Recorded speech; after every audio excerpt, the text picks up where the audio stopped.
क्या करता है? बृहद अरण्यक उपनिषद इसके बारे में क्या कहता है, उसकी जानकारी हमने दी थी।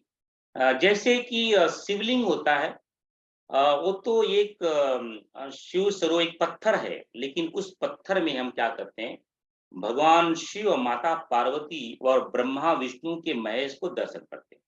उसके उस शिवलिंग की उपासना से हम ब्रह्मा विष्णु महेश और शिव और शिवा को आत्मसात करते हैं।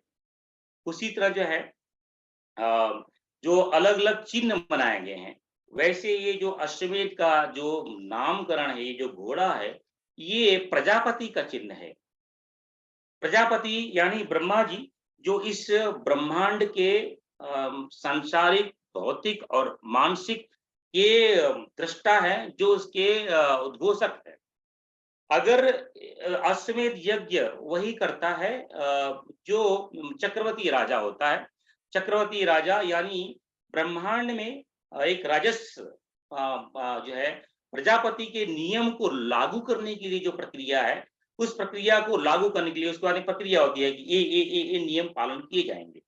तो जो प्रजापति के जो नियम है, उसके जो आत्मसात करने के लिए तो अश्वमेध कोई घोड़ा नहीं है, उसकी लंबी प्रक्रिया बृहद अरण्यक उपनिषद में लंबी से जो है घोड़ा के कान यानी प्रजापति का क्या है, घोड़ा का मुख यानी प्रजापति का क्या है, घोड़ा के उदर यानी प्रजापति का क्या है, घोड़ा का पूँछ यानी प्रजापति का क्या है। ये पूरी प्रक्रिया जो है बृहद अरण्यक उपनिषद में बताई है, ये चिन्ह मात्र है अश्वमेध का घोड़ा यानी प्रजापति। और इस अश्वमेध में प्रजापति की उपासना होती है, प्रजापति के गुणों की उपासना होती है और यह प्रक्रिया कम से कम 1 साल की होती है। उसकी एक शर्त होती है, 1 साल की प्रक्रिया होती है। संवत्सर यानी 1 वर्ष 1 साल की प्रक्रिया होती है और उसकी प्रक्रिया 1 साल यानी आज से शुरू हो गया होगी तो 1 साल लगभग 1 वर्ष 12 महीने का इसकी प्रक्रिया होती है। इसलिए अश्वमेध जो जनवरी में होगा, उसकी में भाग लेने के लिए, उसकी पृष्ठभूमि बनाने के लिए प्रजापति ने जैसे बताया है, वेद का जो जो मार्गदर्शन है, उसके हिसाब से हमारे मुंबई के भाई-बहनों ने साधना अभियान चलाया है। क्योंकि प्रजापति का लक्ष्य बड़ा सात्विक है। प्रजापति हमेशा माँ सरस्वती के साथ में आते हैं और अश्वमेध का जो संचालन है, जो उसका जो है प्रजापति उसका चिन्ह है, प्रजापति उसके मंडप है, लेकिन उनका संचालन है 7 ऋषि और 1 ऋषि माता करती हैं। वो सशरीर जो है अश्वमेध में पधारते हैं और आते हैं और उन्हीं के मार्गदर्शन में जो है ये अश्वमेध होता है। तो उस उनको बुलाने के लिए उनको क्योंकि सप्तऋषि जो हैं बड़े सात्विक होते हैं। उन्हें किसी ऐसी जगह नहीं बिठाया जा सकता कि जहाँ पे सतों गुणों की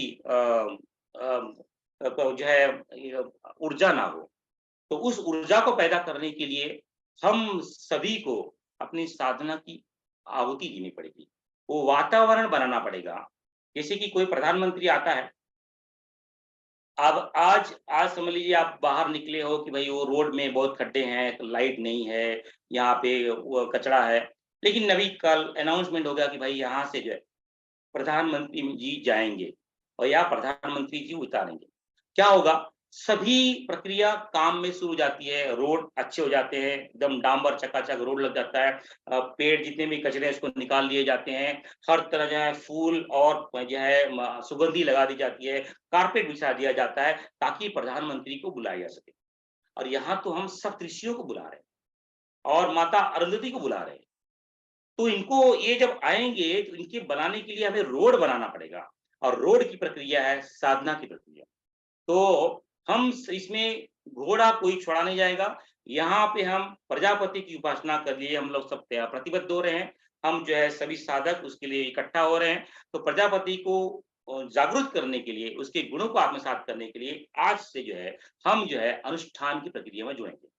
बहुत सारे शोधक बोलते हैं कि अम, इसमें भी कुछ किंतु और परंतु नहीं करना है कि हम 24,000 का अनुष्ठान करेंगे हम जो है 2 बार 24,000 का अनुष्ठान करेंगे या 5,000 5 बार का अनुष्ठान करेंगे।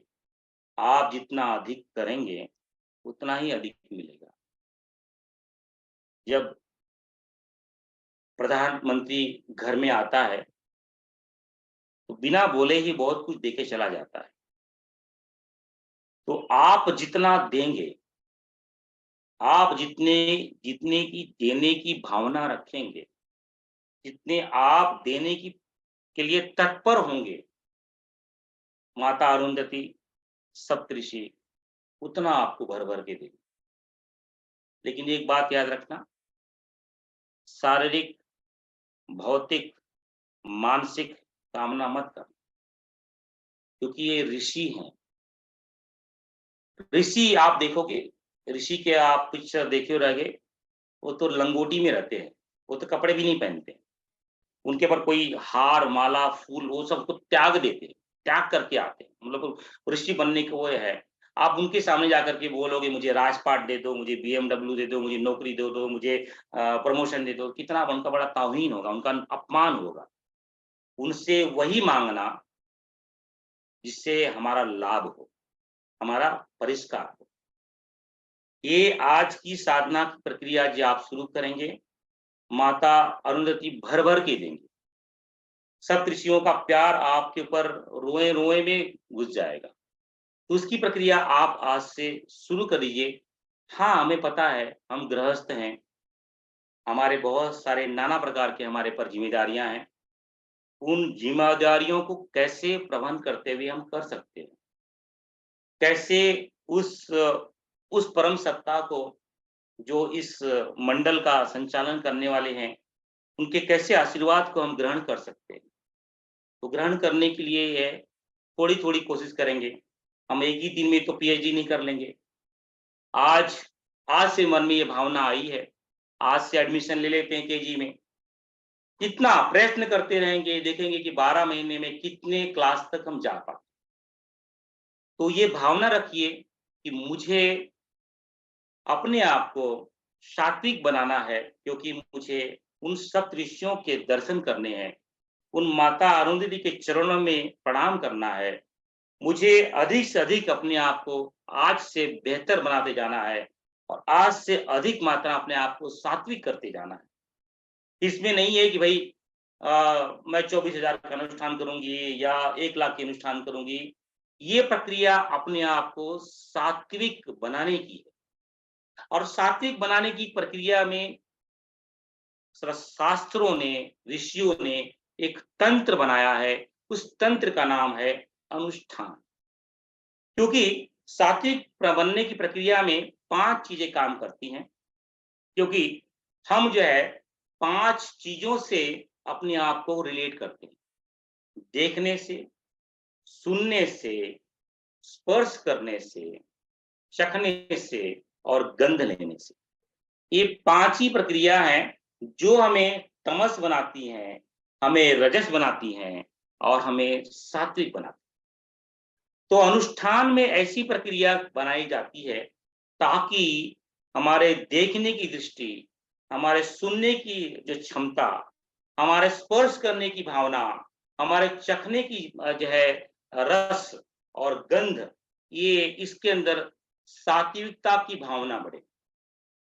ये अनुष्ठान का सूत्र है, उसको नाम दिया है अनुष्ठान। बहुत लोग जो है खाना पूर्ति करते हैं, कृपया करके खाना पूर्ति ना करें। क्योंकि हमारा साक्षात्कार माताजी के साथ में है, माता अरुंधति के साथ में है, सप्तऋषियों के साथ में है, परम पूज्य गुरुदेव और वंदनीय माताजी के साथ में है। तो उनको आत्मसात करना है, अपने आप को सात्विक बनाना पड़ेगा।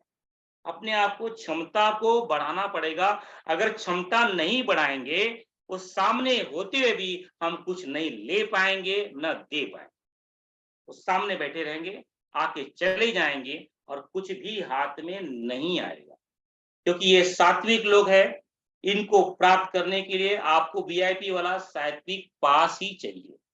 उसमें बाकी किसी तरह का पास नहीं चलेगा। वो होता है ना वीआईपी पास है, ये वाला पास है, वो वाला पास है।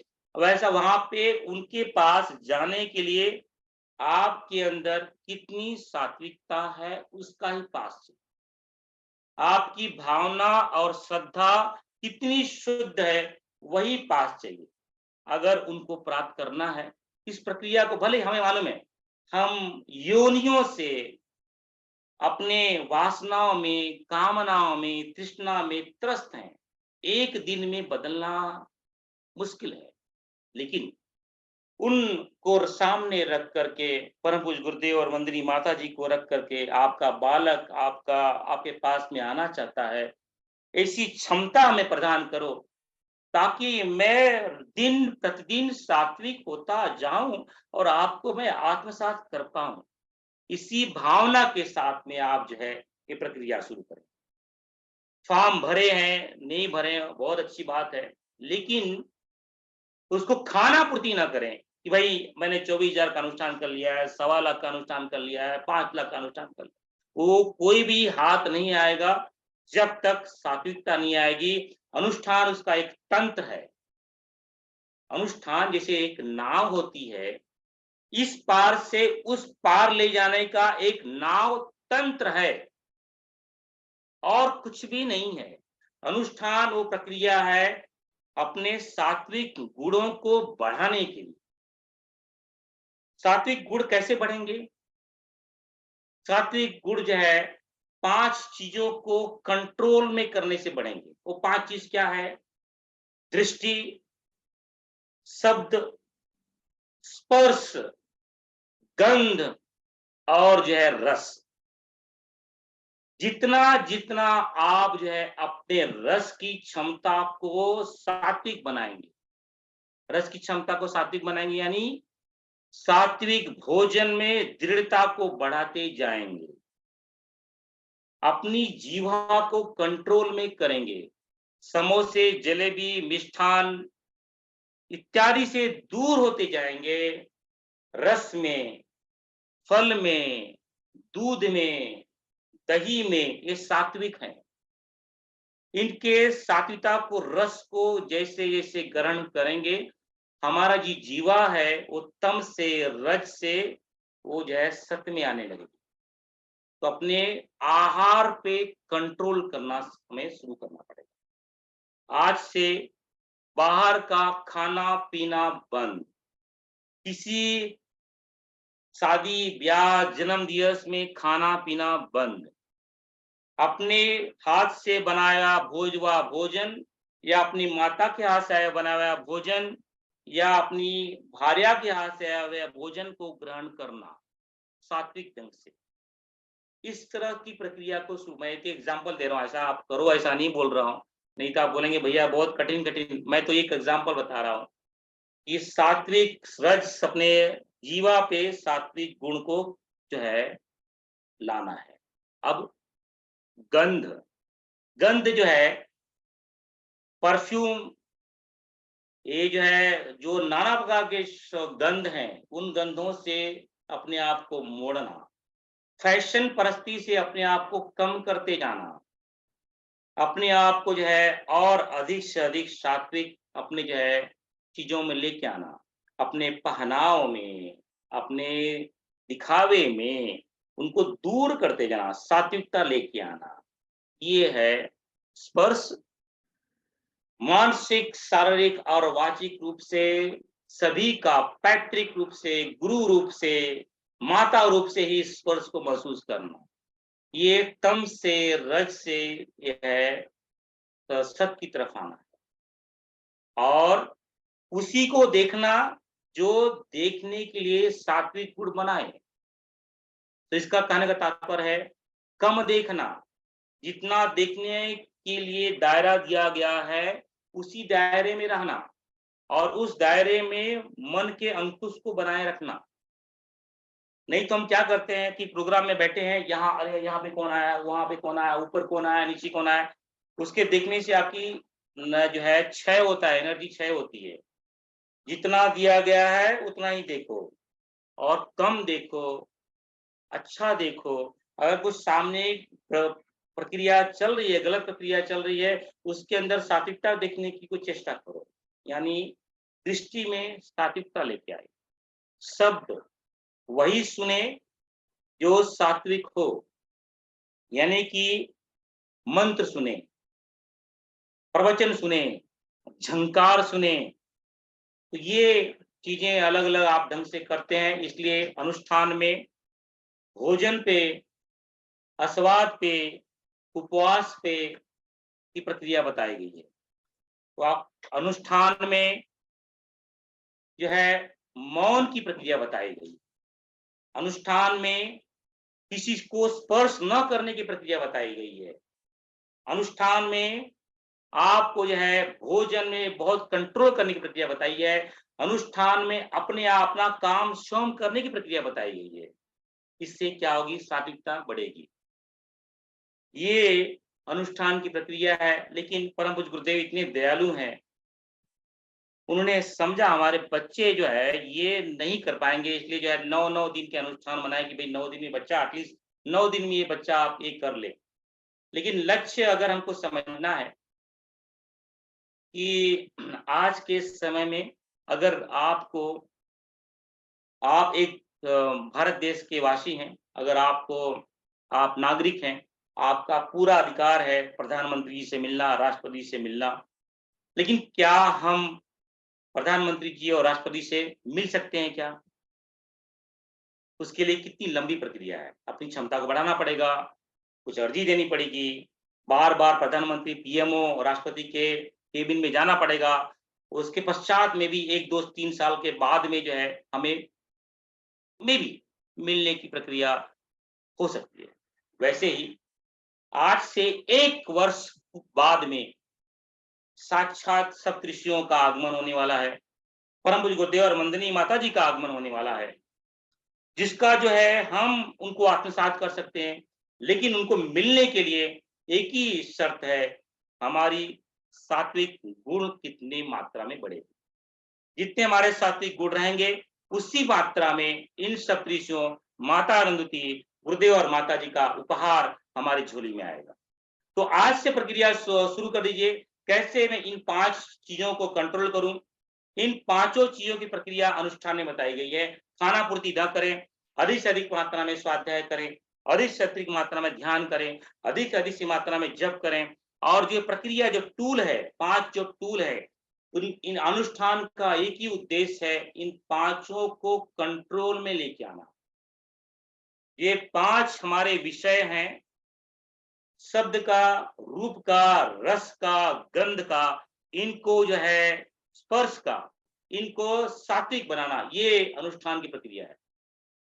अनुष्ठान यानी 24,000 का जप कर लिया या इतना लेखन कर लिया, ये उसके टूल हैं। भैया मैं साबूदाना की खिचड़ी खा लूँ क्या? अभी क्या कर रहे हैं? ये क्या क्वेश्चन पूछ रहे हैं आप? क्वेश्चन ये होना चाहिए कि मैं कैसे अपने आप को सात्विक बनाऊँ? सात्विक बनाने के लिए ये भोजन अच्छा है, ये भोजन नहीं करना है। हाँ, अपने स्वास्थ्य को रखते हुए आप करो, लेकिन उद्देश्य यही है, इन पाँचों को कैसे कंट्रोल किया जाए। ये संकल्प करें, मैं कहीं भी इन 1 साल तक अपशब्द नहीं बोलूँगा। सामने कितना भी बुरा वाला बोले, शब्द नहीं, एक अपशब्द नहीं बोलूँगा, गाली नहीं दूँगा, किसी के लिए मन में द्वेष और ईर्ष्या नहीं लेके आऊँगा। अपने किसी के स्पर्श में सात्विक भावना ही लेके आऊँगा। इस प्रक्रिया में आप लग जाइए, अश्वमेध के प्रजापति भर-भर करके आप पे अनुग्रह करेंगे और साक्षात आप मान लीजिए, माता अरुंधति के दर्शन दुर्लभ नहीं होंगे, अगर आप जो है इस प्रक्रिया में आज से ही लग जाएँगे। वो तो बहुत दयालु हैं लोग, इनका काम ही है बाँटना, इनका जीवन बाँटने में चला गया। जब से यह कर्म क्षेत्र बना है, जब से यह ब्रह्मांड बना है, ऋषि सिर्फ देता ही है, कभी कुछ लेता नहीं है। कोई भी ऋषि का दृष्टांत उठाओ, कभी भी कुछ नहीं लेता, वो सिर्फ देता ही देता है। और ये तो भर-भर के खजाना लेके आ और क्या उनके खजाना की जो है उनका जो भंडार है, वो कभी भी रिक्त नहीं होता है। उनके पास में कल्पवृक्ष है, पारसमणि है, कामधेनु है, सब कुछ है उनके पास में। लेकिन उसको लेने के लिए पात्रता बढ़ाना, एक बात का याद रखना, शारीरिक, मानसिक, भौतिक, सामाजिक भावनाओं के साथ में उनके पास न जाना। अश्वमेध में अगर लाभ लेना चाहते हैं, उनके साथ में, उनके पास में एक ही उद्देश्य से जाना है, कैसे मैं आपसे एकाकार हो पाऊँ? कैसे मेरे अंदर में जो कामना और वासना है, तृष्णा, वो कैसे प्रज्ञा में, श्रद्धा में, भावना में बदल जाए, तृप्ति में बदल जाए, तुष्टि में बदल जाए, शांति में बदल जाए। इसी भावना के साथ में उनका उपासना करना, आज से ही उपासना शुरू कर देनी है। आज से ही अपने आप को सात्विक बनाने की प्रक्रिया शुरू कर देनी है। अनुष्ठान की प्रक्रिया में अपने आप को ढालना है। कम बोलना, मीठा बोलना, जितना देखना चाहिए उतना ही देखना, जो सुनना चाहिए वही सुनना, जो पढ़ना चाहिए वही पढ़ना, अधिक से अधिक मात्रा में माँ आदिशक्ति को आत्मसात करना, अधिक से अधिक मात्रा में सविता देवता को रोम-रोम में फैलावट करना। और जब इस तरह की प्रक्रिया शुरू होगी और तो जो है आनंद ही आएगा और जो है भरपूर उपहार मिलेगा। जितनी मात्रा में हम अपनी झोली को बढ़ाते जाएँगे, उतनी मात्रा में ऋषि सत्ताएँ हमें भर-भर कर देने वाली हैं। इसमें कोई भी और कोई भी संदेह नहीं है। हम सब अश्वमेधिक साधना के लिए जुड़े और अश्वमेधिक आप सब साधक लोग हैं, अश्वमेधिक साधना की भावना को समझें। सिर्फ़ जो है उसको संख्याबद्ध ना करें, संख्या में न बाँधें। संख्या बताने के लिए तो बाहर के लोग हम संख्या बताते हैं ताकि वो प्रक्रिया में शुरू हो जाए। लेकिन संख्याबद्ध इस अनुष्ठान को न बनाएँ। कहने का तात्पर्य है कि संख्या का उद्देश्य एक ही है। उस संख्या में एटलीस्ट 3 घंटा हम बैठेंगे। तो 3 घंटा बैठने में क्या होगा? बाहर के कलह कलेश हमारे बहुत सारे जो चीज़ें हैं वो हमारे हमको डिस्टर्ब नहीं करेंगी। मंत्र लेकर करेंगे तो मन की भावना उसी में रहेगी। चालीसा करेंगे तो मन जो है माँ आदिशक्ति के में गोद में खेलेगा। तो भावना को जो है 3 घंटे जो है हमारी मन और बुद्धि सिर्फ माँ आदिशक्ति की गोद में रहेगी। इसलिए 3 घंटे का प्रक्रिया बताइए। भोजन पे कंट्रोल अति आवश्यक है। ब्रह्मचर्य का कंट्रोल अति आवश्यक है।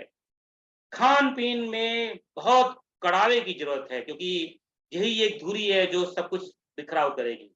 अधिक से अधिक मात्रा में यात्रा को कम कीजिए, ताकि जो है एकांतवास में इस साधना को एकांतवास पॉसिबल नहीं है, ऑफ़िस जाना होता है, ये होता है, तो जितना बोलना हो उतना बोलो, जितना करना हो उतना करो। अधिक से अधिक मात्रा में क्षण प्रतिक्षण अपने आप को सात्विक बनाते जाएँ। अपना लक्ष्य बड़ा आसान है, ये बड़े दयालु लोग हैं। ये ऐसे नहीं है भई आईआईटी के एग्ज़ाम है तो रैंकिंग वाली एग्ज़ाम है, रैंकिंग वाली एग्ज़ाम नहीं है। ये परम सत्ताएँ हैं, ऋषि सत्ताएँ हैं, हमारे पिता हैं, हमारी माता हैं।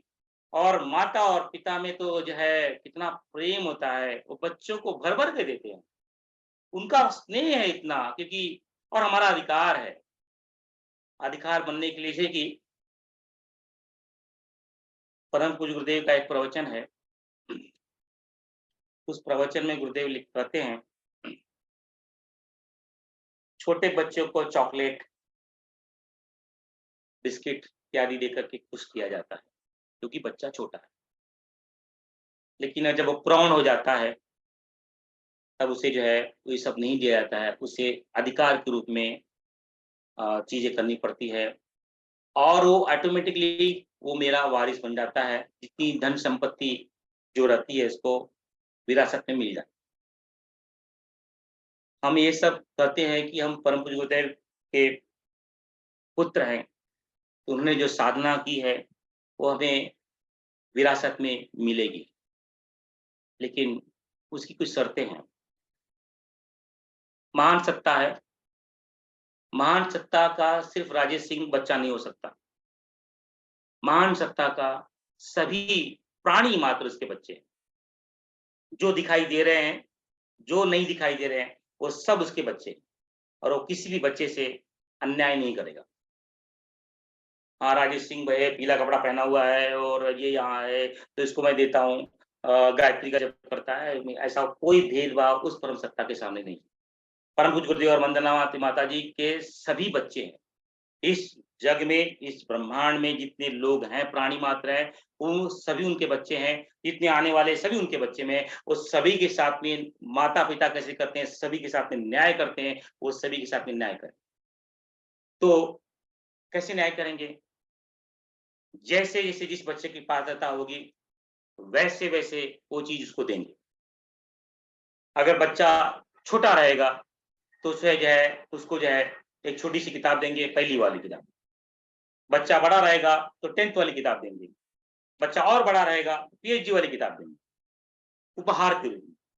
तो इसीलिए हमारा परम सत्ता बड़ा दयालु है। आज से ही अपनी पात्रता को बढ़ाते चलें, सात्विक गुणों को बढ़ाते चलें, अनुष्ठान की प्रक्रिया में अपने आप को ढालते चलें। सिर्फ जो है 24,000, सवा लाख, 5 लाख के नंबरों में ना पढ़ करके, इनके साथ में अपने आप को जो है आज से ही शुरू कर दें कि आप जितना अधिक करेंगे, उतना जो है लाभ मिलेगा। प्रजापति का उद्घोष है, अश्वमेध की साधना के लिए कम से कम जो है 1 वर्ष का जो है अनुष्ठान अनिवार्य है। 1 वर्ष का कारपेट लगाना अनिवार्य है। उसी के साथ में ध्यान में रखते हुए हम सब जितने भी साधक हैं, जितने भी लोग हैं, जितने भी चिंतक हैं, जितने भी अध्यात्म मार्ग में अपने आप को बढ़ाना चाहते हैं, वो सब आज से ही और अभी से ही इस प्रक्रिया में लग जाएँ। प्रक्रिया में लग जाएँ यानी अनुष्ठान की जो संख्या है उसके साथ में जितना बड़ा अनुष्ठान होगा, उतना बड़ा स्वाध्याय करना पड़ेगा। जितना स्वाध्याय करना पड़ेगा, उतना ध्यान करना पड़ेगा। सिर्फ जो है 24,000 का अनुष्ठान हो गया, इस प्रक्रिया में नहीं करना है। 24,000 के साथ में ब्रह्मचर्य का पालन करना पड़ेगा, स्वाध्याय करना पड़ेगा, ध्यान करना पड़ेगा, अपने भोजन पे कंट्रोल करना पड़ेगा। और ऐसे इस प्रक्रिया में लगेंगे, तो भर-भर के आप ये मानिए बहुत कुछ मिलने वाला है। आप सोच नहीं सकते, हम सोच नहीं सकते उतना भंडार जो है हमें मिलने वाला है। तो जो है इसी भावना के साथ में मैंने बहुत कुछ बोल दिया। कभी-कभी लगता है आवेग भी आ जाता है, तो अच्छी बात नहीं है आवेग आना। उसके लिए क्षमा प्रार्थना सभी ऋषियों के से और गुरुदेव से। जितनी भी त्रुटियाँ हैं वो सब मेरी हैं। जो भी आवेग है, भावना है, उसके लिए सभी से क्षमा क्षमा जो है क्षमा प्रार्थना। अब किसी भी भाई-बहन का कुछ प्रश्न है वो पूछ सकते हैं। विक्रांत। जी भैया, माया सक्सेना दीदी का क्वेश्चन है कि जब करते समय नींद क्यों आ जाती है? इसका प्रश्न तो हमने साधना ग्रुप में बताया था, फिर भी समझा लेते हैं भई। एक तो क्या है हमारी शरीर की बनावट कैसी है? अम, हम हमारा शरीर की स्थिति अब इस वक़्त कैसी है? जैसे कि पिछले 1 हफ्ते से मैंने बहुत सारे भागम-दौड़ी की है, शरीर में थकावट है, शरीर में ऊर्जा की कमी है। पिछले दिनों में हमने भोजन किस तरह का लिया है, मन में किस तरह के लहरें का बहाव हो रहा है, ये सब जो है शरीर पे उसके लक्षण दिखाई देते हैं। और जब हम जो है जप में बैठते हैं, ध्यान में बैठते हैं, तो शरीर की थकावट, मन की थकावट को एक लेप मिलता है। परम सत्ता, ऋषि सत्ता उस पे अपना लेपन लगाते हैं। उससे जो है शरीर की जो थकावट दूर होती है, मन की थकावट दूर होती है। तो उस कारणों से भी कभी-कभी निद्रा आती है और कभी-कभी भोजन की मात्रा अधिक हो जाती है, उन कारणों से भी निद्रा आती है। कभी-कभी पिछले दिनों में इतना चिंतन हुआ रहता है, आवेग आया रहता है, उसके लिए भी निद्रा आती है। तो ठीक है, निद्रा ये बहुत सारे साधकों का यही है क्योंकि हम अभी तक सभी ने केजी में एडमिशन लिया है। जैसे केजी में बच्चे क्या होते हैं एडमिशन लेने के बाद में तो सब बच्चे यहाँ दौड़ते हैं, कोई बच्चे टीचर पढ़ा रही हैं वो सो जाते हैं। तो ठीक है, कोई बात नहीं हम सब केजी के बच्चे हैं, परम सत्ता हमें माफ़ करेगी। लेकिन उस प्रक्रिया में लगे रहें। शास्त्र इसका एक बहुत बड़ा उदाहरण देता है कि अ, लोग ये बोलते हैं कि हमें हमारा ध्यान नहीं लगता, जप में निद्रा आ जाती है, तो क्या किया जाए? तो शास्त्र ये कहता है कि चींटी का उदाहरण देते हुए कहता है कि आप लगे रहे। ये चींटी आप जो है दीवार पे चढ़ते हुए देखते रहेंगे, तो जो है दीवार पे चढ़ती है, थोड़ी दूर चढ़ती है, फिर गिर जाती है और फिर से पूरे ज़ोर और शोर के साथ में चढ़ना शुरू करती है और वो आगे तक पहुँचती है। इसी तरह से जो है हम अनुष्ठान की प्रक्रिया में कार्यरत हो रहे हैं, अपना पर्चा बढ़ा है, अपना एडमिशन लिया है। तो ये प्रक्रिया स्वाभाविक है, इसमें लगे रहें लेकिन फिर से ज़ोर-शोर के साथ में आगे बढ़ेंगे। आप ये बोलेंगे मैं तो 30 साल से 40 साल से अनुष्ठान कर रहा हूँ या कर रही हूँ, फिर भी मुझे निद्रा क्यों आ रही है? हमें लगता है हम 30 और 40 साल के अनुष्ठान कर रहे हैं। हमें ये भी देखना पड़ेगा, हम कितने और सारे बहुत सारे कर्म किए हैं और कितने सारे जन्म हमने लिए हैं। तो लंबी प्रक्रिया है, उसका अवलोकन करना बड़ा मुश्किल है। हम सिर्फ़ हमारा काम है जुझारू रूप से लगे रहें लगे रहें।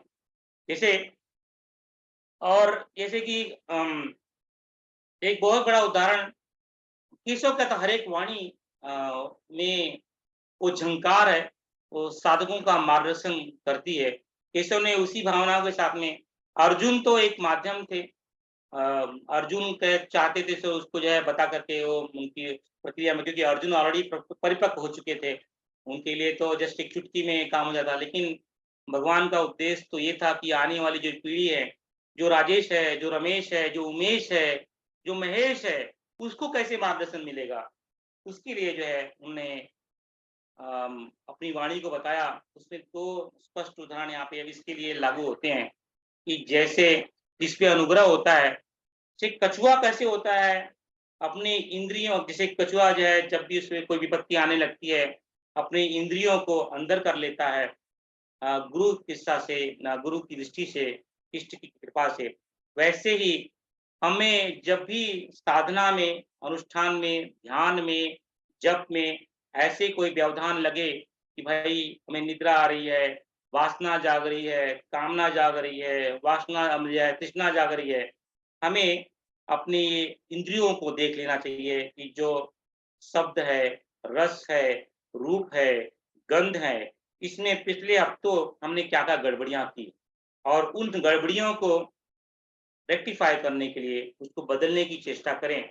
अगर इन पाँचों पे आप ध्यान देंगे, तो जो है ध्यान समझ में आएगा कि ये इंद्रियाँ ही गड़बड़ करती हैं, ये विषय ही गड़बड़ करते हैं, जिसके कारण से ध्यान में ध्यान नहीं लग पाता, जप में जप नहीं हो पाता।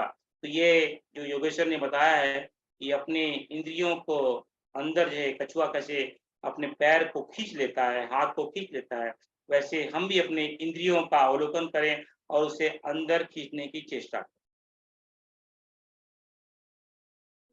भैया नेक्स्ट क्वेश्चन है माया चौधरी दीदी का।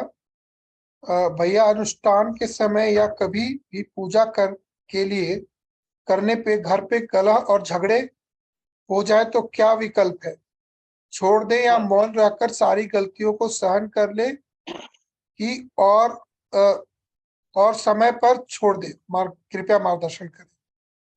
ये हमें लगता है कि हमने साधना शुरू किया, ये कलह शुरू हुआ है या उपद्रव हुआ है, ऐसा कुछ नहीं होता है। कलह, उपद्रव जो भी हुई है, वो अपने समय से हो रही है। आप अनुष्ठान में करो या ना करो, वो उसका समय आ गया था कलह, उपद्रव का, तो हो गया है। इसलिए शास्त्र ने 4 स्थितियाँ बताई हैं, स्थिति, परिस्थिति, मनस्थिति और आत्मस्थिति। स्थिति और परिस्थिति ये हमारे कंट्रोल में नहीं है, मनःस्थिति और आत्मस्थिति हमारे कंट्रोल में है। स्थितियाँ और परिस्थितियाँ हमारी बनाई हुई हैं, उसके सूत्रधार हम हैं।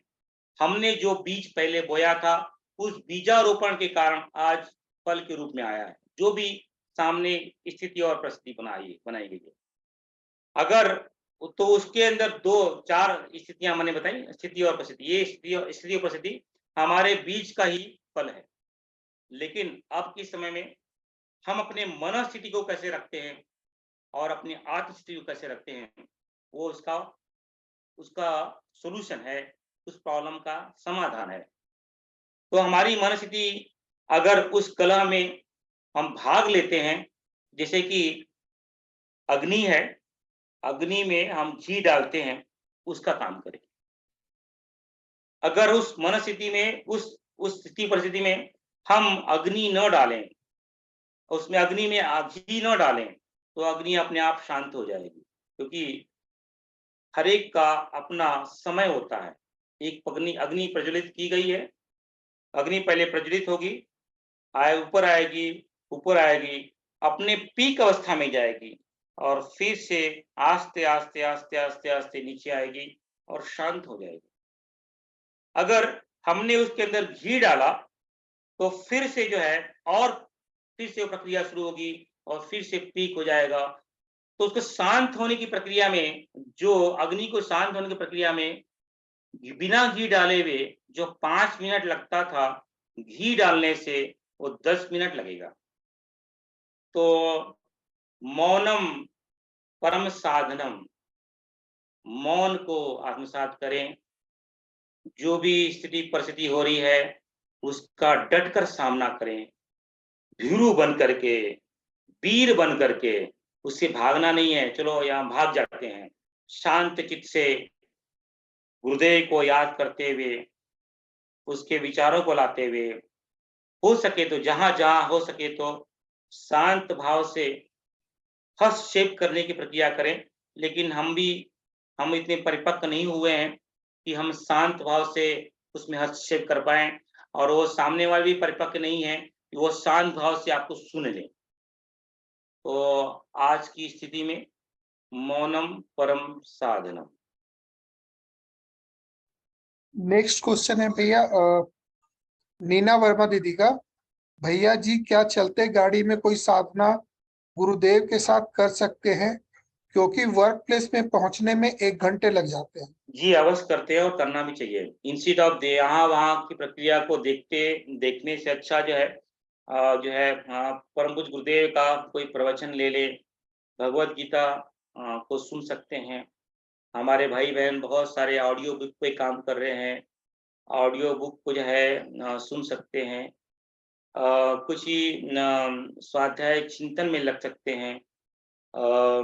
मन ही मन जो है गुरुदेव के वाणी को, गायत्री जो है मंत्र उच्चारण को मन ही मन सुन सकते हैं। बहुत उचित है, बहुत अच्छा है, करना भी चाहिए। नेक्स्ट क्वेश्चन है वंदना शर्मा दीदी का।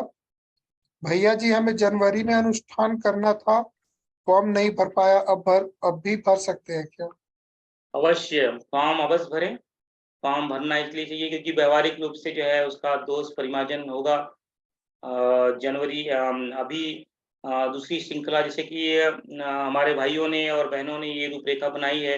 प्रत्येक माह के 1 तारीख से 11 तारीख से और 21 तारीख से साधना शुरू होगी, अनुष्ठान होगा। हर महीने में 3 लघु अनुष्ठान होंगे। तो आप जिस भी अनुष्ठान में भले ही दिसंबर का छूट गया है, तो आप जो है जनवरी से शुरू कर दीजिए। और अभी 21 तारीख की साधना जो है शुरू होगी, उसमें भाग ले सकते हैं। आपकी जैसी रूपरेखा बने, उस रूपरेखा के अनुसार जो है आप अनुष्ठान में फॉर्म भरें और भाग लें। लेकिन ये बात याद रखें, अनुष्ठान एक तंत्र है। उस तंत्र में जो 5 प्रक्रिया जो उसका मूल स्वरूप है, उसका भावना को दृढ़ करते हुए अनुष्ठान में भाग लें। नेक्स्ट क्वेश्चन है शशि गुप्ता का। पूर्णाहुति के बाद यदि कुछ मात्रा में जब शेष रह जाए तो शाम तक पूर्ण कर सकते हैं क्या? जी, अवश्य कर सकते हैं, दिक्कत नहीं है। वैसे तो साधकों के लिए प्रत्येक क्षण और प्रत्येक पल जो है जप है, अनुष्ठान है, पूर्णाहुति है। हमारे वेदांत ने तो पहले ही बता दिया था, जिसका उद्घोष स्वामी जी ने डंके की चोट पे शिकागो में किया था। जितने भी साइंटिस्ट थे वे क्षुब्ध रह गए थे। पूरा जो है ब्रह्मांड जो है, विश्व जो है नास्तिक होने जा रहा था। लेकिन स्वामी विवेकानंद के उद्घोष से वह नास्तिक होने से बच गया। स्वामी जी ने वही बताया कि अणु परमाणुओं में जो भी कंपन है, वो चेतन है, और वो चेतन है और उसी को, उस चेतन में ही सब कुछ समाया हुआ है। और बाद में अभी पिछले 4-5 वर्ष पूर्व जो है उसे उस चेतन को साइंटिस्टों ने गॉड पार्टिकल के नाम से उद्घोष किया। तो जो है हमारा प्रत्येक क्षण और प्रत्येक प्रत्येक पल हम तो जन्म और मृत्यु लेते रहते हैं। तो प्रत्येक क्षण हमारा अनुष्ठान है और प्रत्येक पल हमारा जो है पूर्णाहुति है। ये प्रक्रिया साधना में ये प्रक्रिया को हम लागू करें, लेकिन ये अनुष्ठान के परिप्रेक्ष्य में आपका जो प्रश्न है, जी अवश्य कर सकते हैं।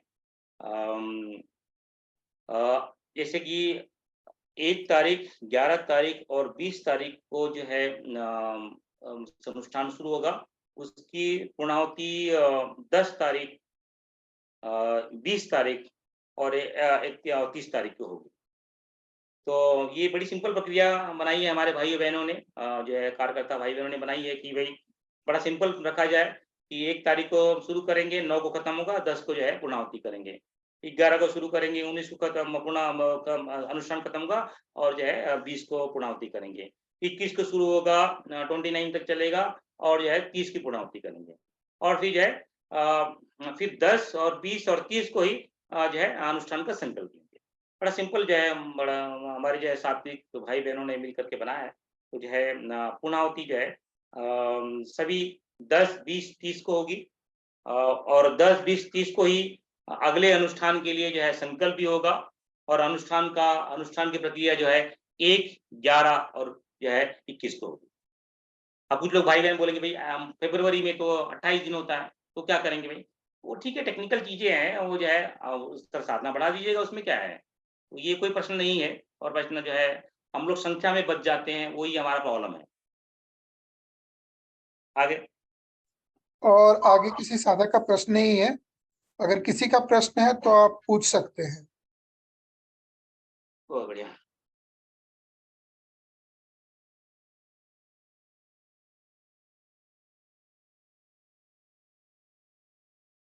आप में से किसी का भी कोई प्रश्न है तो भैया से आप पूछ सकते हैं। आप हैंड रेज कर सकते हैं, हम आपको अनम्यूट कर देंगे।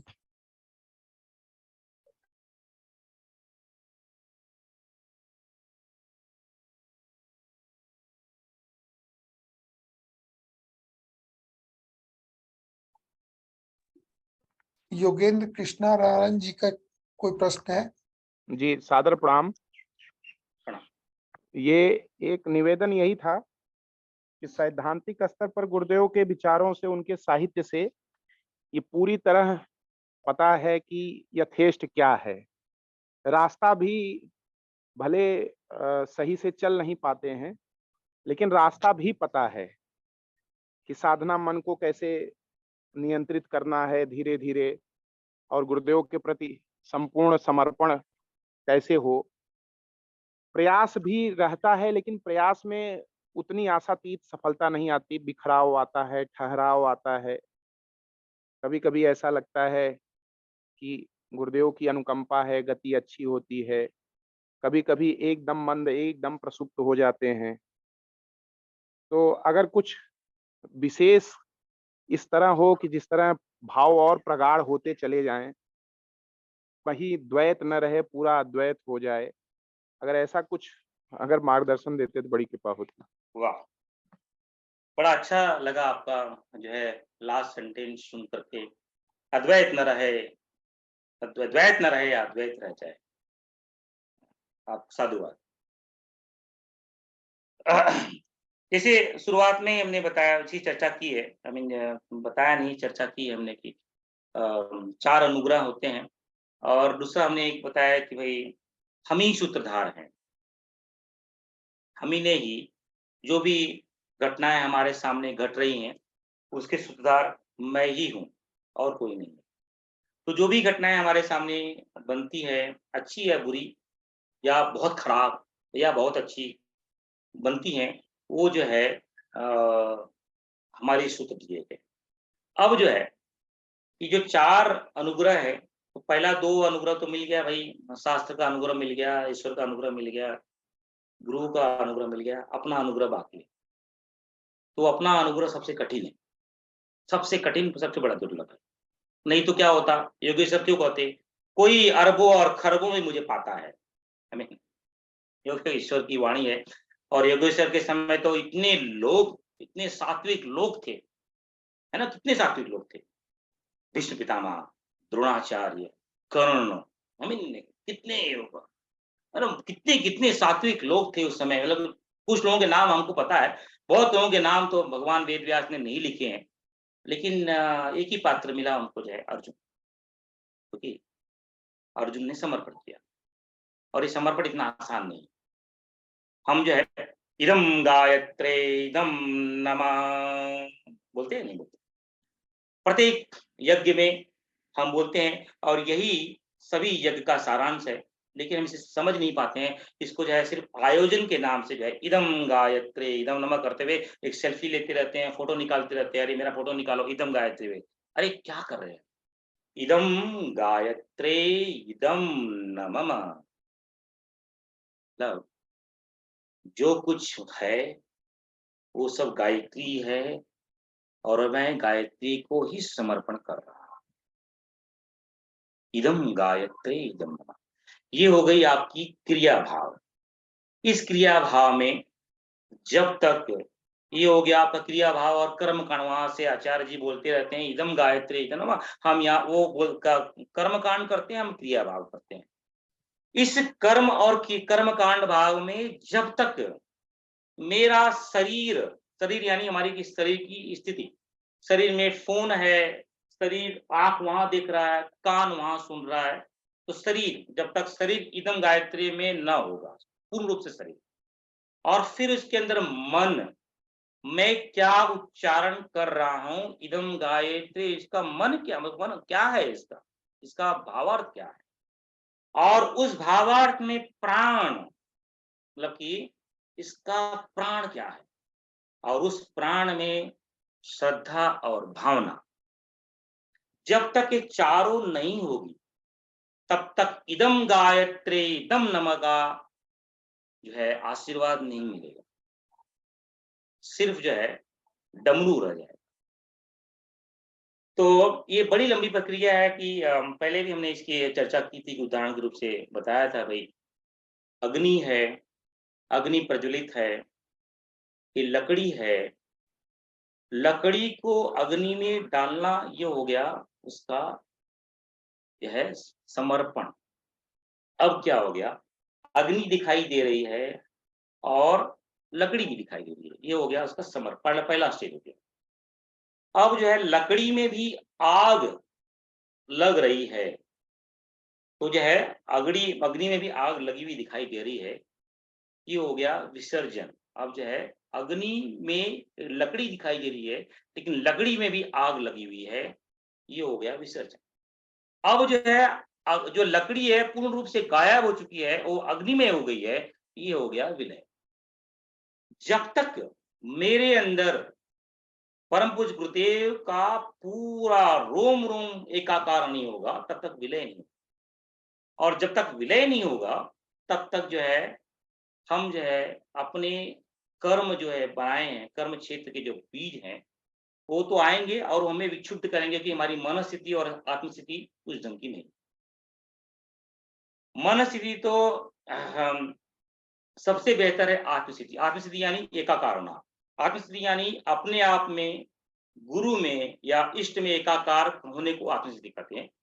ये स्थिति अर्जुन की थी। जब अर्जुन एकाकार हुआ तब जो है योगेश्वर ने विराट रूप दिखाया। मन स्थिति यानी जो भी अपने बुद्धि से, अपने कर्म से अपने आप को एकाग्र करके रोकना, ये मन स्थिति। लेकिन सबसे सर्वश्रेष्ठ स्थिति आत्मस्थिति। हमें प्रतिदिन जो है राग हो या द्वेष हो, उसकी लंबी प्रक्रिया है, उसके एक दिन में नहीं होगा। जो भी अगर हमारे सामने हमारी कोई तारीफ करे या हमारी कोई सामने गाली दे, दोनों को समान रूप से समझ करके अगर उसी भाव उसी समय अगर हमने उसको तस्मै श्री गुरुवे नमः या फिर इदम गायत्रे इदम नमः की भावना से उस ब्रह्म कुंड में डाल दिया, तो जो है वो पाप और पुण्य और राग और द्वेष आपको लगेगा नहीं, और आपकी क्षय की प्रक्रिया शुरू हो जाएगी। तो तारीफ हो या राग हो या द्वेष हो, इन दोनों के समय हमें इदम गायत्रे इदम नमः, कोई भी आप सूत्र ले लो, बहुत सारे सूत्र जो है ऋषियों ने दिए हैं, और उस सूत्र में आप प्राण डालो। जैसे गायत्री मंत्र तो है, सर्व सिद्ध मंत्र है, लेकिन जब तक उसमें आपका प्राण नहीं जाएगा, आप जब तक उसमें आप मन की गति नहीं आएगी, जब तक उसमें आपके श्रद्धा और भावना नहीं आएगी, गायत्री मंत्र फलीभूत नहीं होगा, है कि नहीं? गायत्री मंत्र फलीभूत नहीं होगा, क्योंकि उसमें जब शरीर, मन, प्राण, श्रद्धा, ये चारों चीज पूरे जाएंगे, तब जो है, जैसे कि जलेबी है, समोसा है, कैसी बनती है भाई? मैदा चाहिए, बाद में जो है चाशनी चाहिए, जो है पात्र चाहिए, अग्नि चाहिए, बनाने वाला चाहिए, बनाने वाला छानने वाला चाहिए, पूरी एक रेसिपी की प्रक्रिया है। तो गायत्री मंत्र फलीभूत तब होगा जब शरीर, मन, प्राण, श्रद्धा उसमें लगे। तो रास्ता पता है, गुरुदेव ने लिखा है, गुरुदेव ने बताया है, सब कुछ है, लेकिन जब तक आत्म अनुग्रह नहीं होगा अपना, उस प्रक्रिया में हम डटे नहीं रहेंगे, इतना आसान नहीं है, क्योंकि योनियों योनियों का हमारे पर संस्कार का लेप लगा हुआ है, इतना आसान नहीं है, लेकिन पीछे नहीं हटना है, महावीर बनना है। महावीर जैसे हम उसमें डटे रहेंगे तो दिन दूर नहीं है, हम जो है द्वैत से अद्वैत बन जाए। बड़ा मुश्किल है आंसर करना, मतलब बड़ा सरल है, उसको बताना बड़ा मुश्किल है, उसको इम्प्लीमेंट करना। आपका साधुवाद, आपने ये प्रश्न किया।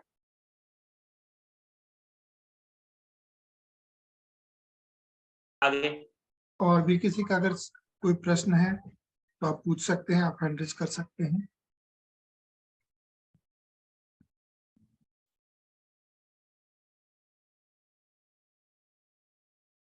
जी, बहुत बहुत बढ़िया। आप सब जुड़े, साधुवाद, धन्यवाद। वैसे मैं आजकल ज़्यादा समय जो है नहीं दे पाता हूँ, और मैं किसी का फ़ोन भी नहीं उठा पाता हूँ, और ना उठाना भी नहीं चाहता हूँ। तो आप भाई-बहन जिसका भी कुछ प्रश्न हो, बहुत सारे साधक यहाँ मुझसे बातचीत करना चाहते हैं, संपर्क करना चाहते हैं। लेकिन मेरी क्षमता नहीं है कि मैं आपके फ़ोन को उठाऊँ और उनसे बातचीत करूँ, समय उसमें लगाऊँ। अगर आपको कुछ लगता है कि कुछ पूछना चाहिए, मैं मेरे अधिकार क्षेत्र में है, तो उसको सिर्फ़ आप मैसेज करें। मैं अपने समय अनुसार, अपने क्षमता अनुसार आपको जो है उसको बताने की चेष्टा करूँगा।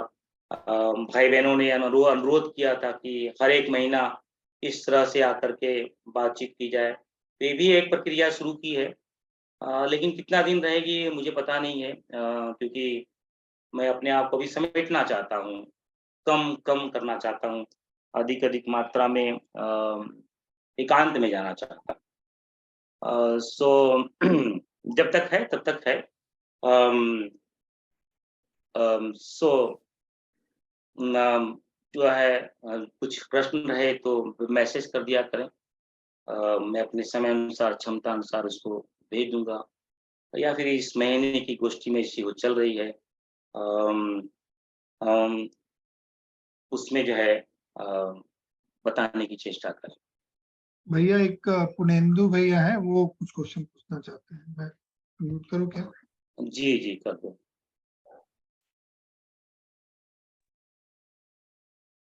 जय गुरुदेव। मेरा ये प्रश्न है कि जो परिस्थिति आती है हमें हर रोज, स्पेशली प्रतिकूल परिस्थिति, उसमें मनोस्थिति को अपने नियंत्रण में लाने के लिए आपने बोला कुछ देर पहले, और हमें भी पता है कि हम उस समय अपना मनोस्थिति को अपने कंट्रोल में रखें। जी। लेकिन प्रैक्टिकली जब नहीं आता है, पहले से तो हमें पता है हमें साधना करनी है, मंत्र साधना करना है, भाव प्रकट करना है, कर्मकांड नहीं करना है, हमें सब, हम स्वाध्याय भी करते हैं, सब हमें पता रहता है, दिमाग में हमारा इंफॉर्मेशन कलेक्ट होके रहता ही है। जी। लेकिन जब कोई मैकेनिक अगर कोई चीज को रिपेयर कर रहा है तो एट ए टाइम सारे टूल लेके वो नहीं बैठता है, उसको छोटा सा कोई स्क्रू ड्राइवर चाहिए, वो बोलता है भाई ये वाला नंबर ला, वो वाला पेंच ला, वो वाला प्लास ला। वैसा हमारा दिमाग उस परिस्थिति के टाइम में क्यों नहीं बोलता कि गुरुदेव की ये वाणी है, इसको याद कर, ये तो कुछ नहीं है, ये तो होने ही वाला था। जैसे कि कब मेरे साथ भी होता है ऐसे बहुत बार, हमारे हमको उस समय क्रोध आ जाता है, फिर वो सब होने के बाद फिर हम सोचते हैं अच्छा गुरुदेव ने ये बोला था, ऐसा बोला था, ऐसा होना नहीं चाहिए था, हमने क्यों किया ऐसा। तो ट्रिगर कैसे होगा वो ऑटोमेटिक, जिसने हम हमारे सामने कोई हमसे छल कर दिया है। कंपनी में जो काम करते हैं प्राइवेट सेक्टर में, उनको तो बहुत ही अनुभव होगा कि वो एनवायरमेंट ही ऐसा रहता है कि उसमें कोई किसी को ना प्यार करता है, ना स्नेह करता है, ना भावना करता है, ना इमोशन है, ना कुछ है उधर। वो सब एक दूसरे को एक मशीन के जैसा देखते हैं जी, हम उससे क्या पाना है और हम कैसे आगे बढ़ना है दूसरे को छलांग लगा के। तो उस एनवायरनमेंट में अगर किसी ने हमके साथ किया तो हम भी उसी तरह का बनने का कोशिश करते हैं जो हम आंतरिक रूप से बनना नहीं चाहते। लेकिन ऑटोमेटिक वो ट्रिगर कैसे हो, वही मेरा एक सरल उपाय बता दीजिए कि हमें कुछ भी हो जाए लेकिन हमारा मनोस्थिति हमारे कंट्रोल में रहे। बहुत कठिन है, मैं कोशिश तो करता हूँ लेकिन उसमें सक्सेस नहीं हो पाता हूँ। जी, बहुत बहुत धन्यवाद। बहुत अच्छे बैट्समैन हैं सचिन तेंदुलकर, धोनी, विराट कोहली, ठीक है। उन्होंने बचपन से प्रैक्टिस की है कि कोई जो है स्पिनर बॉल पे बहुत अच्छा खेलता है, कोई बाउंसर पे अच्छा खेलता है।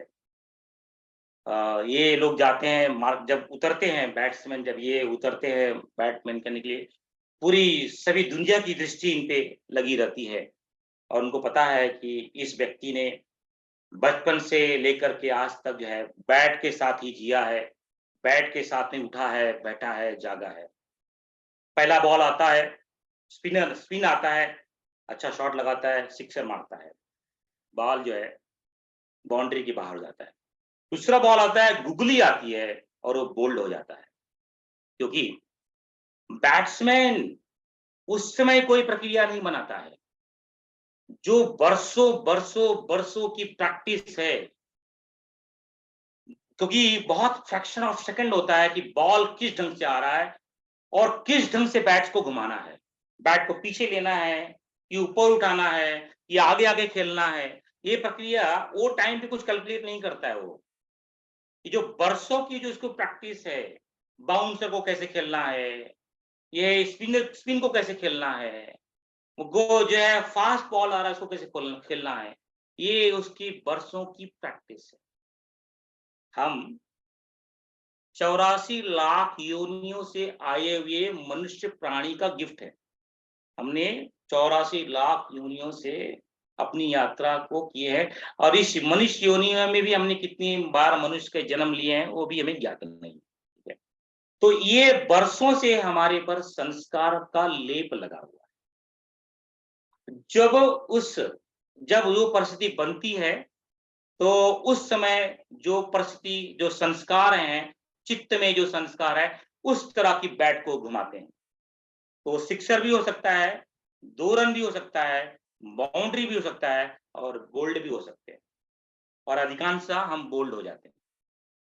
बोल्ड हो जाना यानी क्रोध आ जाना, वासना का जागृत हो जाना, द्वेष आ जाना, ईर्ष्या आ जाना। तो क्या करना पड़ेगा? क्योंकि जो हम पढ़ते हैं, जो सुनते हैं, ये सिर्फ जानकारियां हैं, उसका हमारे चित्त में अभी तक प्रवेश नहीं हुआ है, चित्त में उसकी कलाई पे उसकी धुलाई नहीं हुई है। जैसे कि ये प्रक्रिया है कि मन, बुद्धि, चित्त और अहंकार, हमारा जो कंट्रोल जो है, हमारा जो विषय है, विषय को कंट्रोल इंद्रियां करती हैं, इंद्रियों को कंट्रोल मन करता है, मन का कंट्रोल बुद्धि करता है, बुद्धि को कंट्रोल चित्त करता है, चित्त को कंट्रोल अहंकार करता है। ये प्रक्रिया है, लेकिन ये शास्त्र की, वेद की प्रक्रिया है, ये अध्यात्म जगत की प्रक्रिया है। लेकिन व्यवहार में क्या होता है, मन जो है विषय और इंद्रियों को कंट्रोल करता है और कभी कभी विषय इंद्रियों को कंट्रोल करता है। जैसे कि सामने अच्छी मूवी दिखी तो जो है हम मूवी में विषय अच्छा है, मन वहां पे डायरेक्ट लेकर विषय जो है खींच लेता है। सामने जो है बहुत अच्छा पिज्जा और बर्गर दिखा विषय है, वो मन को अपनी तरफ खींच लेता है। अब ये होता चाहिए कि वरिष्ठ जो कनिष्ठ जो है, कनिष्ठ को वरिष्ठ कंट्रोल करना चाहिए। तो जो है विषय जो है कनिष्ठ है, उससे श्रेष्ठ जो है इंद्रियां हैं, उससे श्रेष्ठ मन है, मन से श्रेष्ठ बुद्धि है, बुद्धि से श्रेष्ठ चित्त है, चित्त से श्रेष्ठ अहंकार है। ये प्रक्रिया है, लेकिन उल्टा हो रहा है। विषय वहां कंट्रोल कर रहा है, तो जो है उसने मुझे अपशब्द कहा। यहाँ इंद्रियां मन को कंट्रोल कर रही हैं, तो मन जो है इंद्रियों के हिसाब से काम करता है। हमें इस डायरेक्शन में जाना है। अहंकार को कंट्रोल जो है यह चित्त करे, चित्त ने जो है चित्त को कंट्रोल अहंकार, हमें उल्टी प्रक्रिया में जाना है। यहाँ पे उल्टा हो रहा है, तो इस उल्टी प्रक्रिया को बदलने के लिए सतत अनुष्ठान में रहना पड़ेगा, सतत उसका अभ्यास करना पड़ेगा। सचिन तेंदुलकर इसको बोलते हैं ना कि he is God of cricket, right? Cricket को गॉड नाम दिया गया है, राइट? लेकिन वो भी बोल्ड होता है, it can be bold because उसने वो वाला बॉल को जज नहीं कर पाया। तो इसमें कोई चिंता की बात नहीं है।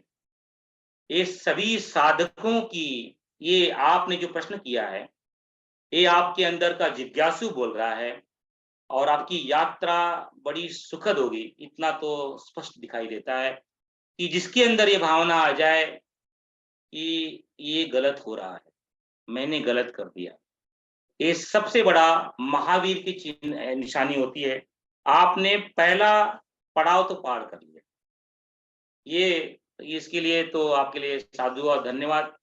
अब जो है अपने पहली में एडमिशन तो मिल गया है, पहली तो पास कर लिए, अब दूसरी में एडमिशन में जाएंगे, दूसरा आएगा।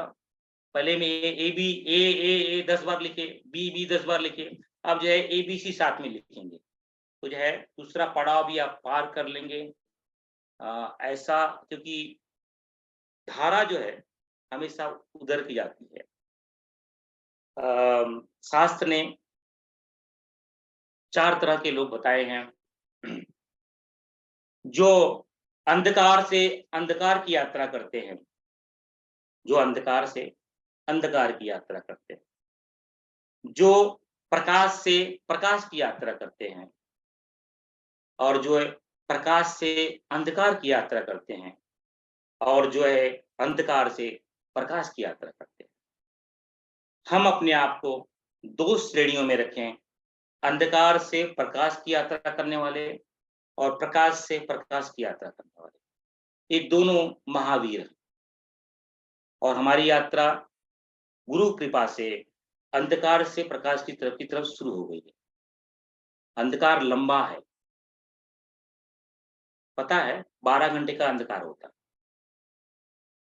तो जो है अभी रात के 9 बजे हैं, तो रात के 9 बजे से लेकर सुबह 6 बजे तक अंधकार रहेगा। तो लेकिन अच्छी बात है, हमने यात्रा शुरू कर दी है ना। यात्रा ही नहीं करेंगे तो फिर जो है वो अंधकार तो अंधकार ही रहेगा।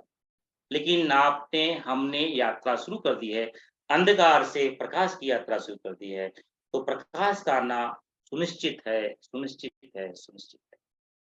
आपका बहुत बहुत धन्यवाद। भैया एक आखिरी प्रश्न रेखा बर्णवाल दीदी का ले लेते हैं। अच्छा, ठीक है। रेखा बर्णवाल दीदी, आप अनम्यूट करके क्वेश्चन पूछ सकते हैं। जी प्रणाम भाई साहब। प्रणाम दीदी। हाँ, मेरा प्रश्न है कि आपने कहा कि 2 मार्ग मिलते हैं, ऋषिकेश जाने का है तो अलग है, दिल्ली है तो अलग है।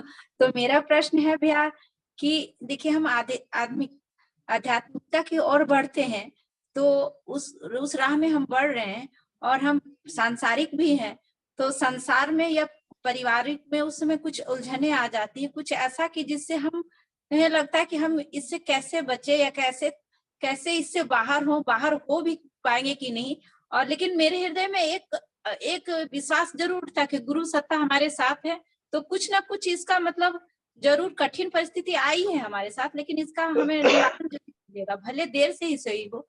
तो इसे हम कैसे बच सकते हैं? आध्यात्मिक सांसारिक में है तो सांसारिक रूप, पारिवारिक में भी है, तो उसमें तो कठिनाइयां अवश्य ही आती है, कुछ ना कुछ, कभी परिवार में, कभी कुछ, बहुत सारे ऐसी कठिनाइयां आती, कभी बच्चों की, तो इसमें बहुत सारी मैंने उलझने हो जाती है। तो इससे हम कैसे बच सकते हैं? आध्यात्मिकता की ओर तो जा रहे हैं, लेकिन थोड़ा पीछे भी तो आ जाते हैं इससे हम। अच्छा, चलो एक भी इस पे आप मैं प्रति प्रश्न कर लेता हूँ, आपसे नहीं सभी से। योगेश्वर कौन है? वो गृहस्थ है कि सन्यासी है? वो गृहस्थ है। गृहस्थ हैं जी। अर्जुन कौन है? वो गृहस्थ है कि सन्यासी है? गृहस्थ। गृहस्थ हैं। सबसे बड़ा ज्ञान, सबसे बड़ा ज्ञान, ब्रह्मांड का सबसे बड़ा ज्ञान एक गृहस्थ ने दूसरे गृहस्थ को बताया और गृहस्थों के लिए बताया। आप देखो, बताने वाला भी गृहस्थ है और जो है जो आत्मसात कर रहा है वो भी गृहस्थ, दोनों ही गृहस्थ हैं। और भगवत गीता एक ऐसा ज्ञान है, आप कोई भी ज्ञान देख लो, सभी ज्ञान एकांत में दिए गए हैं, हिमालय में दिए गए हैं, जहां पे सब कुछ शांत चित्त है, परिस्थितियां वैसी हैं। एक ही ज्ञान है आपको ब्रह्मांड में मिलेगा जो कोलाहल में दिया गया है, युद्ध क्षेत्र में दिया गया है। सर्वश्रेष्ठ ज्ञान और युद्ध क्षेत्र में दिया गया, और बताने वाला गृहस्थ और सुनने वाला भी गृहस्थ। कहने का तात्पर्य है, कोलाहल में ही आत्मज्ञान होता है, गृहस्थ में भी आत्मज्ञान हो सकता है अच्छी तरह से। उस समय भी तो बहुत सारे ब्रह्मचारी थे, लेकिन योगेश्वर ने उस ब्रह्मचारी को छोड़ करके एक गृहस्थ को ज्ञान। तो हमारे सामने भी एक गृहस्थ आया, माता भगवती और परम पूज्य गुरुदेव। उन्होंने क्या किया? गृहस्थ को ज्ञान किया और उसको जिया। उन्होंने क्षण प्रतिक्षण जिया। देखो, गुरुदेव के पर गोलियां चली, आप बोलते हैं ना कि हाँ, हम सब लोग बोलते हैं गुरुदेव हमारे महाकाल हैं, त्रिकालदर्शी हैं, ये है वो है, बहुत सारे विशेषण गुरुदेव को लगाते। क्या गुरुदेव को पता नहीं था कि हमारे पर गोली चलने वाली है? क्या गुरुदेव को पता नहीं था कि मेरे पे चाकू का वार होने वाला है? क्या गुरुदेव को पता नहीं था कि बनारस और काशी में, मथुरा में उनके खिलाफ जो है आयोजन किया जाएगा? क्या गुरुदेव को पता नहीं था कि पूरा जो है उस समय के धर्म के लोग जो है उनके अब जो है अपोजिट हो जाएंगे? सब पता था, लेकिन गुरुदेव ने प्रकृति के नियम के अनुसार उनका कुछ भी काम, उनका जो है प्रतिकार नहीं किया। वो चाहते तो कुछ भी कर सकते थे। भगवान शंकराचार्य को पता नहीं था कि जो परकाया प्रवेश कर सकता है, जिसकी आदि शक्ति के का बचपन का बालकाल अवस्था में दुग्ध पान कर सकता है, जिसने साक्षात महादेव का दर्शन किया है, जो स्वयं आदि शक्ति जिसके दर्शन के लिए आती है, जिसका स्वयं भगवान वेद व्यास आकर के साक्षात्कार करते हैं। भगवान शंकराचार्य को पता नहीं था कि कपालिकाओं ने उनके पर मंत्रोच्चारण करके उनको जो भगेंद्र का रोग दे दिया है, क्या उसको क्षण में इसको दूर नहीं कर सकते थे? लेकिन ये शास्त्र की प्रक्रिया है। ये लोग जो है शास्त्र के नियमों का पालन नहीं करते हैं, पहले नियमों को तोड़ते नहीं है। और क्या रामकृष्ण परमहंस जी को पता नहीं था कि ये जो है ले रहे हैं रोग जो है रानी का, वो कैंसर जो है उनके जीवन के लिए घात बन जाएगा? क्या स्वामी विवेकानंद जी को पता नहीं था कि वो जो है अस्थमा के शिकारी हैं, इतने बीमारियों के रोग से ग्रस्त है? जो विवेकानंद जो है इस धरा की युग का धुरी रखता है, क्या उसको पता नहीं था कि शरीर को इतने तरह के नाना प्रकार के रोग मुझे धरे हुए हैं, क्या उसको दूर नहीं कर सकता था? दूर कर सकता।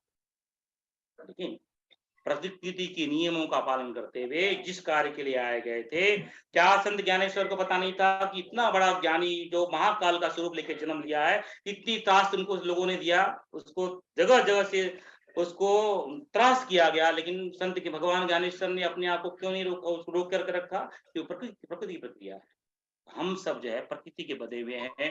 जो भी संस्कार हमने बनाए हैं, उस संस्कारों का पालन करते हुए, अपने गुरुदेव को याद करते हुए हम ऋषिकेश की यात्रा में मार्च करें, क्योंकि हमारा नाविक बड़ा सर्वश्रेष्ठ है।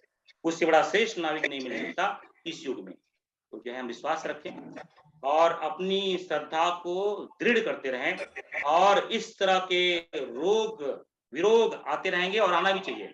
जब तक रोग और विरोग नहीं आएंगे तो फायदा क्या होगा? हमारे सामने उदाहरण है, विवेकानंद जी का उदाहरण है, रामकृष्ण का उदाहरण है, गुरुदेव का उदाहरण है, सबने प्रकृति का सम्मान किया है। हम भी सम्मान, जो भी स्थितियां परिस्थितियां संसारिक संस्कृतियां सन्यासी जो भी हमारे घर में कलह द्वेष बन रहे हैं उसको बनने दे, उससे क्या फर्क पड़ता है मुझे, वो ये है हमारी बनी हुई प्रक्रिया है, उसको आत्मसात करते हुए आगे बढ़े। जी भैया, धन्यवाद भैया। बड़ा मुश्किल है, आई नो भैया, बहुत इसलिए हाँ, मैं तो आसानी से बोल दिया सब कुछ। हाँ मुश्किल होता है, लेकिन एक बात है भैया कि अंदर एक विश्वास सा उठता है। हालांकि कठिन परिस्थिति है, लेकिन मन को समझाना कभी कभी मुश्किल। कठिन परिस्थिति आनी चाहिए। देखो एक ही है, केशव सबके पास भी जाते हैं, उससे आपको क्या चाहिए? माता कुंती ने क्या मांगा? माता कुंती ने क्या मांगा? माता बोलती है, हे योगेश्वर, हे केशव, मुझे दुख ही दुख देना, क्योंकि दुख में मैं तुझको याद करती हूँ। ये माता का शब्द है, जो 5 देवताओं की माता है। उससे बड़ा उदाहरण क्या होता है? और हम लोग क्या बोलते हैं, मेरा पैर के दर्द को निकाल देना, मेरा हार्ट का ऑपरेशन अच्छा कर देना, मेरे बच्चे को नौकरी दे देना, मेरा घर जो है अभी झोपड़ी है उसको बंगले में बदल देना। उल्टी प्रक्रिया में जाते हैं। जी। सुख की मांग दुख का बहुत बड़ा वट वृक्ष है।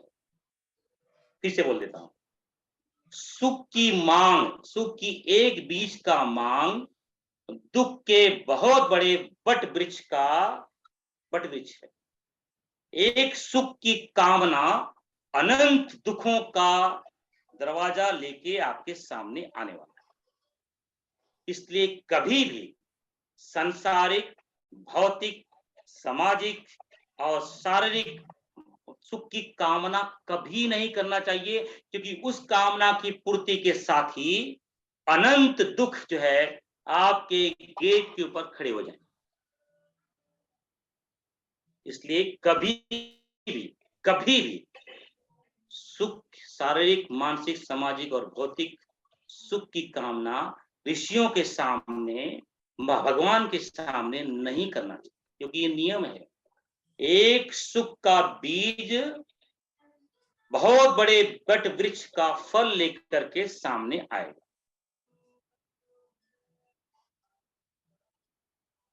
जी भैया, जी धन्यवाद भैया, धन्यवाद, प्रणाम, बहुत बहुत प्रणाम। प्रणाम। आइए हम सब मिल करके उस गुरु सत्ता को याद करते हैं, फिर से मानसिक रूप से उस परम चेतना में अपने आप को एकाकार करने की चेष्टा करते हैं। शांति गुंज के दिव्य प्रांगण में चलते हैं, उसके सूक्ष्म स्वरूप को अपने में सूक्ष्म स्वरूप में एकाकार करने की चेष्टा करते हैं। प्रखर प्रज्ञा सरल श्रद्धा को प्रणाम करते हैं, सविता देवता को प्रणाम करते हैं, ऋषियों को प्रणाम करते हैं, हिमालय सत्ता को प्रणाम करते हैं, सविता देवता को प्रणाम करते हैं और अपना ध्यान चरण पादुका में ले चलते हैं।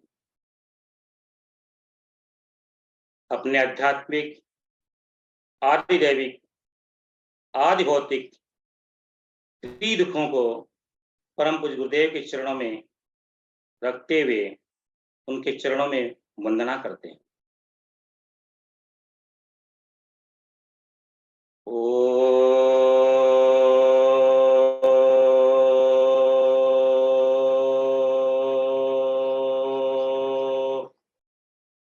अस्तु मा सर्गमय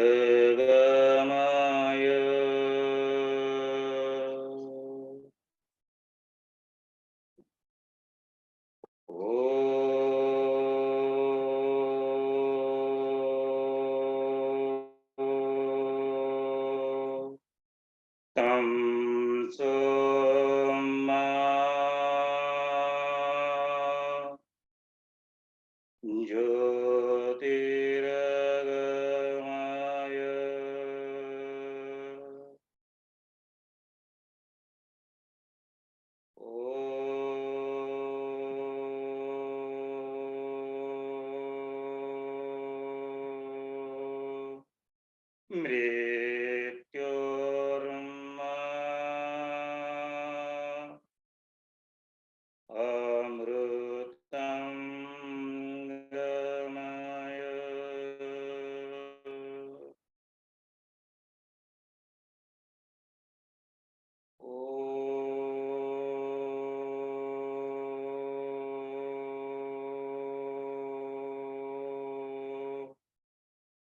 शांति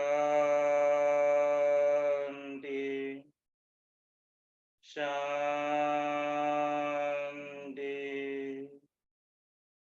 शांति।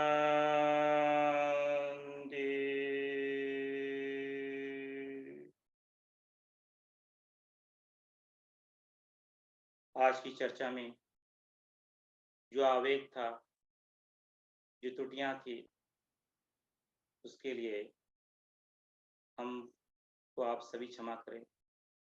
इस सत्ता के चरणों में क्षमा प्रार्थना।